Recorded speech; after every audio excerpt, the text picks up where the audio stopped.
Oke guys, welcome back to Daily Charting with Toshi, di mana kita akan daily chart your favorite cryptocurrencies. Dan sekarang kita masuk ke DCWT sesi pertama. Di mana di sesi pertama ini fokus kita akan lebih ke Bitcoin, Ethereum, dan macroeconomics. Seperti yang kita bisa lihat di sini, dalam 24 jam terakhir, cryptocurrency market terkoreksi sebesar 3,34%. Total market cap sekarang turun ke angka 2,89 triliun US dollars. Untuk BTC, ya kemarin terjadi, bukan kemarin lebih tepatnya, hari ini terjadi gejolak yang lumayan gila ya. Dimana tadi KMA20 ke reject dan dia sempat membuat wick yang cukup dalam ke angka 84.713. Ada apa nih? Apakah cuma gara-gara TA doang? Menurut gue enggak, bukan cuma karena TA. Ya, TA tentunya ada efeknya. Ya, MA20 ya kita bisa juga kemarin menjadi resisten cukup kuat. Hari ini juga sama. Tetapi triggernya menurut gue bisa sampai ke angka 84.700 adalah news. News apa bang? Nah ini sedikit unik ya. Kita berpikir news ini harus jadi bullish. Tetapi market malah bearish. Ya, ada apa? Kita lihat di mana Trump baru saja menandatangani executive order untuk meng-establish US Strategic Bitcoin Reserve. Nah mungkin lo bertanya-tanya, loh bang, ini kan hal yang ditunggu-tunggu bang, ini kan harusnya hal yang bullish. Kenapa market malah koreksi? Ya. Nah menurut gua penyebab utamanya adalah statement ini. Ya, di mana White House dan juga ini si Sir David Sachs ini kayaknya part of the government, gue lupa bagian apa ya. Nah dia menyatakan bahwa reserve dari Bitcoin ini hanya akan di-fund ya, atau di dana itu datang dari mana? Eksklusif hanya dari Bitcoin yang disita dalam kasus kriminal maupun kasus civil ya. Artinya apa? Artinya berbeda dengan pemikiran kita di awal nih ya. Banyak orang berpikir saat ada Bitcoin Reserve maka Bitcoin akan dibeli oleh pemerintahan US dalam jumlah besar begitu ya. At least mungkin kayak El Salvador gitu kan, dimana El Salvador per sehari katanya DCA ya, sehari DCA Bitcoin. Nah orang banyak berpikir seperti itu. Tetapi tiba-tiba ditangani oleh si Trump ini tidak ada hal seperti itu ya. Jadi untuk Bitcoin Reserve ini hanya di-fund oleh hasil Bitcoin sitaan. Sekali lagi gue highlight hanya dengan Bitcoin sitaan. Tujuannya apa? Supaya tidak membebani para pembayar pajak. Begitu, jadi nggak ada financial burden katanya ya. Ya ini menurut gue yang menyebabkan orang waduh gini caranya ya nggak akan ada buying pressure. Dan ya benar nggak akan ada buying pressure ya.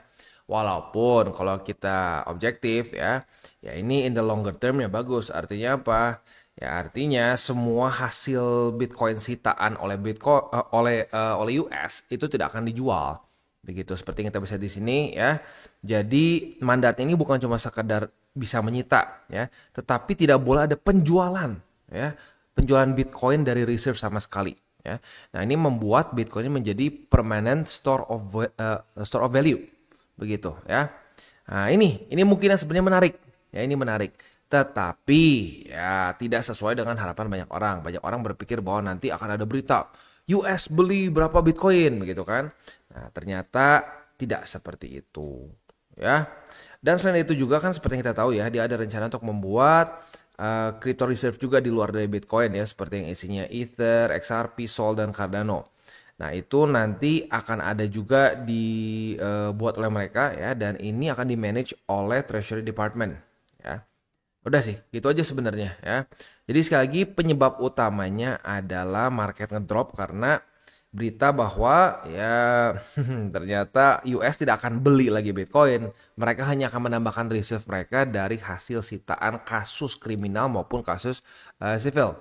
Begitu ya. Nah, gila ya si Trump ya banyak sekali nih lika-likunya ya.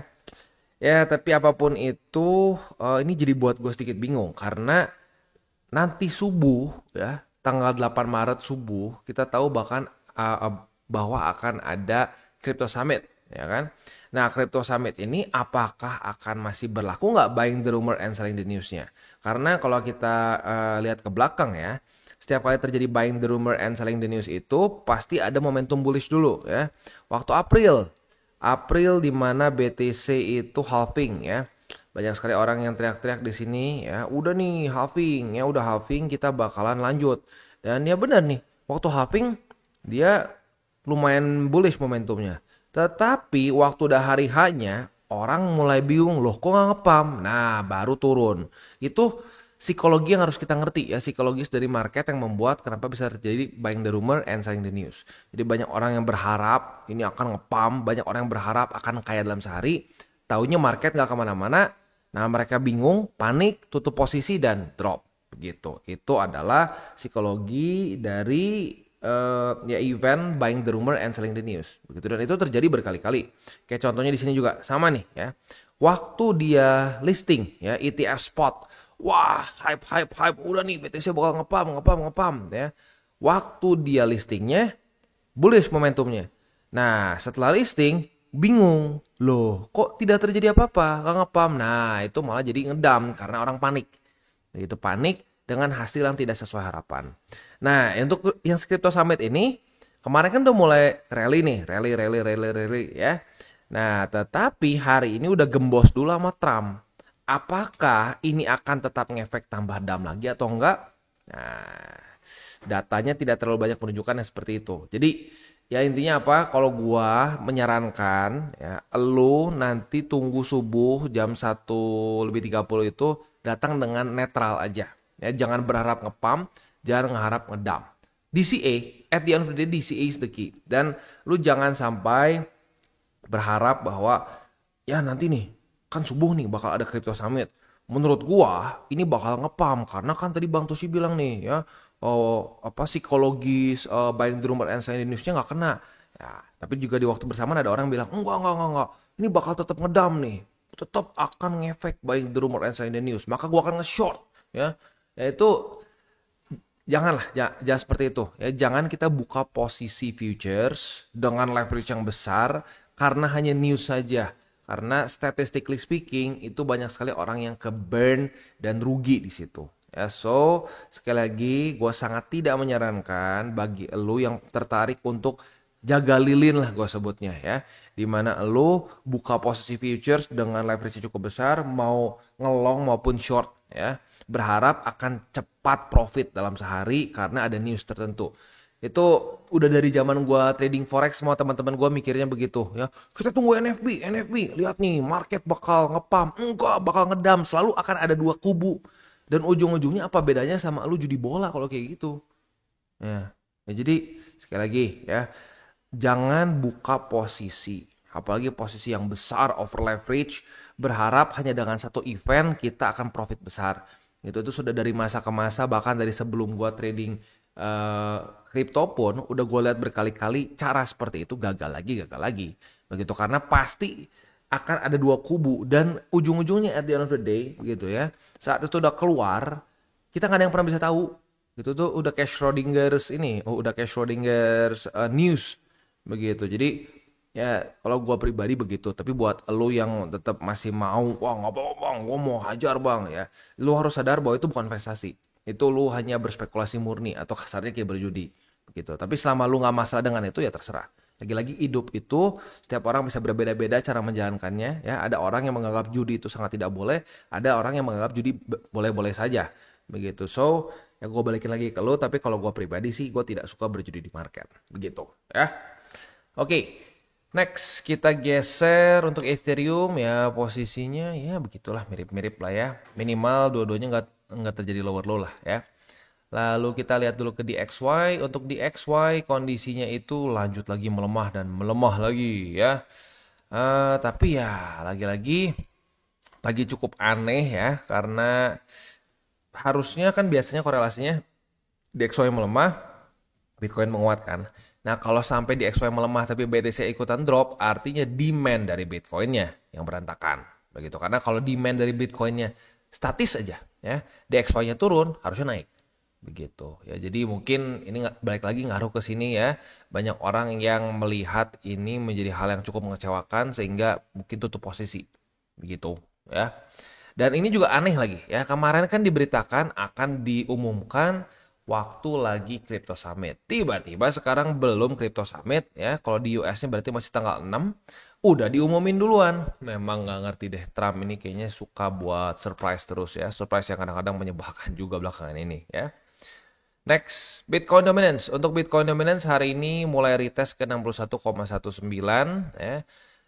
Kita lihat apakah dia akan mantul atau tidak. Sekali lagi kalau sampai mantul, harapan gua adalah jangan dalam kondisi Bitcoin koreksi. Karena kalau sampai ini mantul, BTCD ya, koreksi dan BTC USD koreksi, nah itu alts-nya kasihan. Alts-nya bisa minusnya parah begitu. So, ya semoga ya kalau sampai ini mantul ya seperti yang tadi gue bilang lah, Bitcoin-nya sedang dalam posisi rally gitu ya. Dan untuk balance sheet ya masih sama ya, kita masih bisa lihat di sini masih lanjut turun, jadi masih QT. Ya, gue udah sampai doer ngomongnya, tapi ya udah nggak apa-apa karena masih ada newbies ya. Selama ini balance sheet masih terus turun, selama kita technically speaking masih dalam kondisi QT atau quantitative tightening, jangan kita berharap kayak 2021 begitu, dimana banyak altcoins yang wah gila ngepump 10x ya, berapa x begitu. No, susah ya, datanya tidak bisa menunjukkan seperti itu ya. At best aja bisa ngelawan, kayak contoh yang ngelawan tuh Om gitu. Ini gila sih jujur, nahan banget ya Om. Lalu apalagi yang nahan ya, udah jarang jujurnya. BNB masih oke lah, tapi lu bisa lihat sendiri secara minusnya lebih besar daripada BTC begitu. Jadi ya intinya jangan kita mimpi di siang bolong berharap kayak di 2021. Dan jangan lagi mau percaya sama teriak-teriakan dukun. Udah capek kan? Udah bosen kan dikibulin terus kan? Ya. Udah dari April Maret kemarin banyak sekali dukun-dukun yang ngibul kan. Wah, udah nih altcoin season. Saya ketok palu katanya ya. Saya deklarasi. Nggak ada yang peduli sama deklarasi lu. Market nggak peduli. Serius. Market nggak peduli ya. Jadi kita janganlah hubris. Janganlah kita berpikir bahwa pendapat kita itu dipedulikan oleh market. Enggak ya. Kita yang harus merendahkan ego kita untuk menganalisa terus, untuk bereaksi terhadap market. Jangan kita nyuruh-nyuruh market mau ngapain ya. Oke, next kita geser dulu ke economic calendar. Untuk hari ini dari US lumayan padat nih hari ini ya. Jadi hari ini tuh kita akan keluar average hourly earnings di 8:30, lalu akan ada juga non-farm payrolls, dan juga unemployment rate. Nah, ini 8:30 ada 3 data penting. Mungkin yang paling penting itu ini ya, karena ini ngomongin soal labor market lagi-lagi ya. Dan nah, bosnya keluar nih di jam 11 malam. The Feds atau lebih tepatnya ya, The Feds lah ya. The Feds akan mengeluarkan monetary policy report. Nah, ini semoga hasilnya lebih dovish ya. Mungkin keluar kata-kata kita akan stop QE begitu. Ada potensi untuk QE, kita akan memberhentikan QT bukan QE. Kalau QE kan yang kita inginkan sekarang ya. Jadi mungkin keluar statement seperti kita akan memberhentikan QT, kita ada possibility untuk QE, penurunan interest rate. Nah, kata-kata seperti itu, kata-kata yang dovish kalau sampai keluar di report ini, ya itu ada possibility market bisa lebih bullish gitu ya.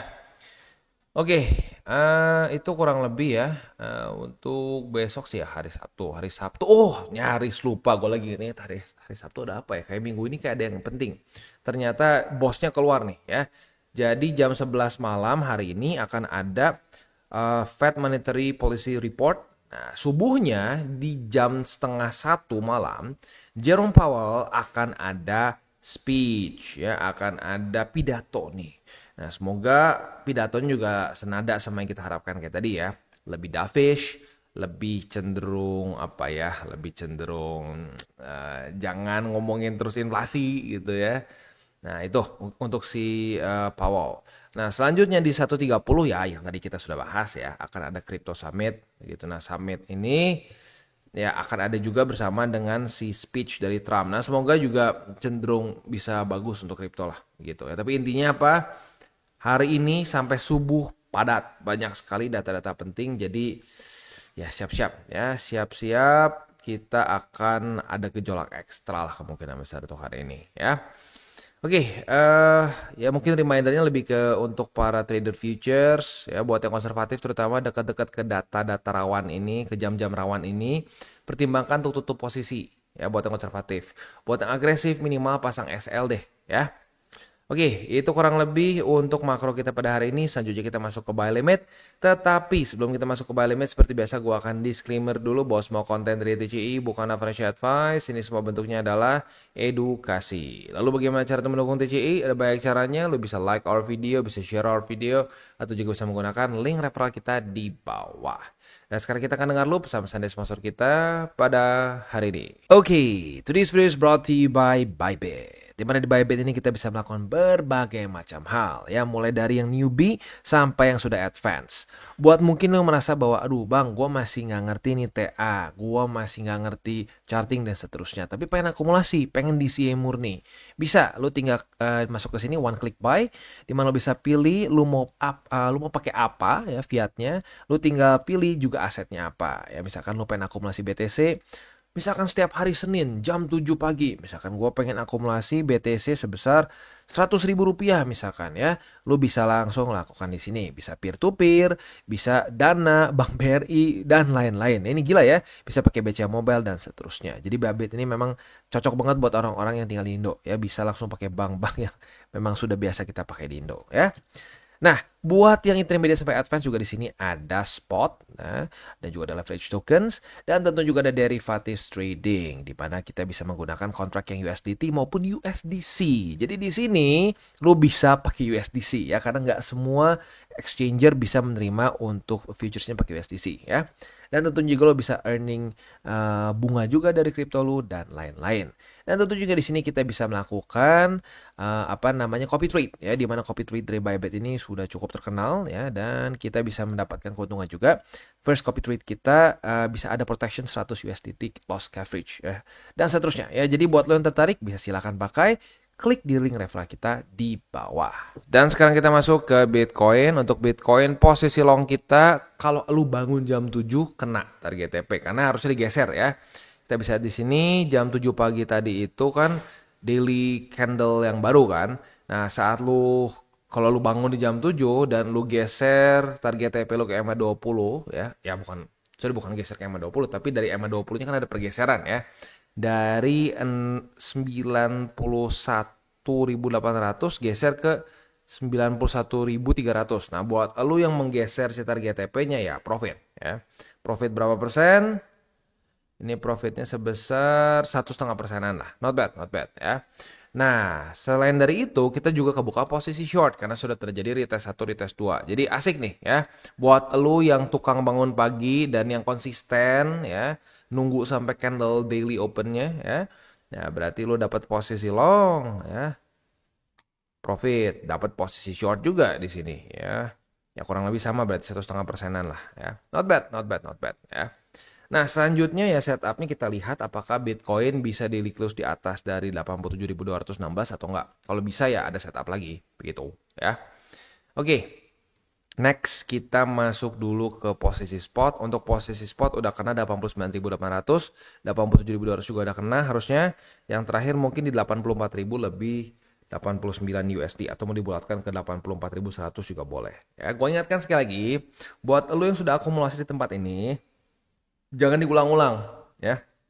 Jangan beli sekali, 2 kali, 3 kali, sekali lagi, 2 kali lagi, terus diulang-ulang. Nah, jangan ya. Kalau lu diulang-ulang terus kayak gini, nanti peluru lu habis, dan kalau sampai dia lanjut lebih dalam, lu udah habis, nggak bisa lagi DCA. Ya, jadi buat lu yang ada alts ya berarti udah sekali aja. Misalkan nih dread, sekali turun. Udah DCA-nya cuma 1, 2, 3, 4. Jangan sampai kalau dia naik, DCA lagi. Jadi 5, 6, 7, 8 gitu. Ya, kecuali misalkan lo cuma BTC doang bang, gue nggak punya alts bang, gue cuma pengen 100% BTC. Nah itu boleh, pertimbangkan minimal 2 kali aja lah gitu. Jadi misalkan di sini 1, 2, 3, 4, 5, 6, 7, 8. Nah sekarang turun lagi kan nih, nah jangan dibeli lagi karena udah 2 kali, itu udah maksimum. Itu karena kalau sampai lo terus beli tempat yang sama, ya ujung-ujungnya peluru DCA lu nggak jadi DCA, jadi rasanya kayak sedikit kayak all in ujung-ujungnya karena habis di semua tempat ini. Ya di sini lagi ya. Oke. Salah klik. Next kita masuk ke Ethereum. Untuk Ethereum kondisinya posisi long, kita punya posisi long ya. Retest 1, retest 2 di angka 2177. Nah, posisi longnya kita lihat di sini belum kena target TP karena sebentar ini. Oh iya benar-benar. Ini kan retest pertama nih. Retest pertama kemarin. Nah, ini retest keduanya pada hari ini sayangnya masih jebol. Berarti target TP-nya masih di angka 2223 ya. Nah, itu kurang lebih untuk posisi long di Ethereum ya. Untuk posisi spotnya di angka 2177, di 2123 dan di 1932 ya. Nah, sebelum kita tutup DCWT sesi pertama ini ya, gue ingin ingatkan lagi untuk para newbies ya. Gue ada lihat lah beberapa kali gitu ya. Masih ada yang mentalitas untuk, wah, bang, gue mau hajar nih, kan katanya mau ada Crypto Summit nih. Wah, menurut gue bakal naik atau menurut gue bakal turun gitu. Sekali lagi ya, seperti yang gue sudah katakan di depan, jangan ya. At least buat lu yang pengen investasi, kalau lu pengen berjudi di market ya terserah lu aja sih. Lu kan semua orang dewasa ya. Orang dewasa boleh memilih, bener nggak bener tergantung lu sendiri lah begitu. Nah, tapi kalau buat lu yang pengen investasi di market, jangan lakukan hal itu. Justru kalau gue ya ada data-data penting seperti itu, ya ada jam-jam rawan, gue cenderung menghindari untuk trade, ya untuk buka posisi futures di sana. Kalau untuk akumulasi spot nggak masalah, ya kita malah bisa manfaatkan volatility-nya untuk bisa dapat posisi spot. Nah, tapi sekali lagi untuk posisi futures, gue pribadi bukan orang yang suka buka posisi dengan trigger news tertentu atau data penting tertentu. Begitu, karena sekali lagi ya kita bukan cucunya Jerome Powell, kita nggak akan tahu percis hasilnya akan seperti apa, kita cuma ujungnya tebak-tebakan lagi begitu. Karena serius loh ya, ini hasil dari kayak NFP lalu juga kayak employment rate, ini tuh banyak orang yang tebak-tebakan juga, oh menurut gua gini, menurut gua begitu. Nah, kalau lo tebak-tebakan di market ya ujung-ujungnya, apalagi kalau dengan posisi futures yang leverage besar, itu akan buat lo boncos lagi begitu ya. So untuk para newbies, hindarilah buka posisi futures yang over leverage di jam-jam yang rawan begitu ya. Nah, selain dari itu juga untuk para newbies ya, terutama ya ini ya gue banyak untuk newbies karena kalau gue perhatiin makin banyak orang-orang baru ya. Untuk apa namanya TA dan lain-lain yang fundamental itu kita udah pernah upload ya. Lu boleh cek di YouTube channel kita ya. Itu tapi udah lumayan lama sih ya. Ya, tapi intinya sih kurang lebih masih sama gitu. Jadi buat lo yang tertarik ya bisa belajar dari situ. Tapi menurut gua sebelum lu belajar TA dan fundamental, yang lebih penting tuh mindset dulu ya. Mindsetnya harus benar dulu. Ya, nah, mindset apa? Yang pertama, 3 golden rules. Jangan pakai uang panas, jangan over leverage, berpikir jangka panjang. Itu 3 hal yang harus lo masukin kotak dulu. Gitu. Nah, selanjutnya apa? Selanjutnya rasio, yaitu 70-30. Jangan sampai Bitcoin lo tuh lebih kecil signifikan dibandingkan dengan alts. Begitu. Karena kalau lo melakukan itu, lo harus siap dengan potensi volatility lebih besar. Ya. Nah, dalam masa-masa QT, volatility-nya lebih ke bearish. Begitu. Ya. Nah, banyak orang nggak mau tahu itu. Orang cuma pengennya tahu volatility yang bullish waktu lagi di sini 2021. Ini kan ngomongin volatility sebenarnya ya. Nih, BTCD nih ya. Saat lu pegang lebih banyak alts, porto lu akan lebih volatile. Udah gitu. Nah, cuman volatilenya orang cuma berharapnya semua lagi masa-masa kayak begini. Tapi faktanya kita dalam masa-masa QT. Nah, kalau lu dalam masa-masa QT harusnya volatile bearish. Kalau lagi masa-masa ini volatile bullish. Begitu ya. Nah, banyak orang nggak mau tahu itu, bahkan berharap itu cuma bohong. Faktanya itu bukan bohong, itu data. Begitu. Kalau lu gila-gilaan altcoins di masa-masa QT, ya, nih QT nih, ya, masa-masa QT, ya boncos dibanding BTC, begitu, ya. Ya di cycle ini masih lebih mending lah, ya. Di cycle kali ini kerasa banget kan, kerasa banget minusnya, ya, karena memang lack in liquidity. So ya bagi lu mungkin yang beberapa yang sudah kena ya dengan bisikan dukun yang bilang bakal begini bakal begitu ya, 100x 10x berapa juta x gitu ya, terserah lah, mereka jualannya bisa macam-macam lah kata-katanya ya. Ya sekarang udah kerasa kan minusnya. Nah ayo benerin portofolio begitu, pakai mindset yang tepat ya. Oke, kita tutup dengan salam tabur tuai. Apa yang lo tabur akan lo tuai, jadi taburlah sebanyak mungkin hal baik. Oke guys, jadi itu adalah akhir dari segmen DCWT kita pada hari ini. Dan jangan lupa bagi kalian yang merasakan manfaat dari segmen ini, jangan lupa untuk share ke teman-teman kalian. Dan apabila lu pengen mensupport channel kita, ya TCI, jangan lupa untuk menggunakan link referral kita di bawah. Nggak wajib, ya, tetapi apabila lo menggunakan link referral kita di bawah, ada macam-macam, ya, dari Bybit, Huobi, Maxi, toko kripto, dan banyak lagi, ya. Ya, walaupun nggak wajib, tapi kalau menggunakan link referral kita, lo secara langsung membantu perkembangan dari TCI. Dan satu lagi, jangan lupa juga untuk join Telegram group kita, di mana kita bisa ngobrol-ngobrol santai mengenai dunia cryptocurrency secara dua arah. So, jangan lupa untuk like, subscribe, click the bell icon, and see you on the next video.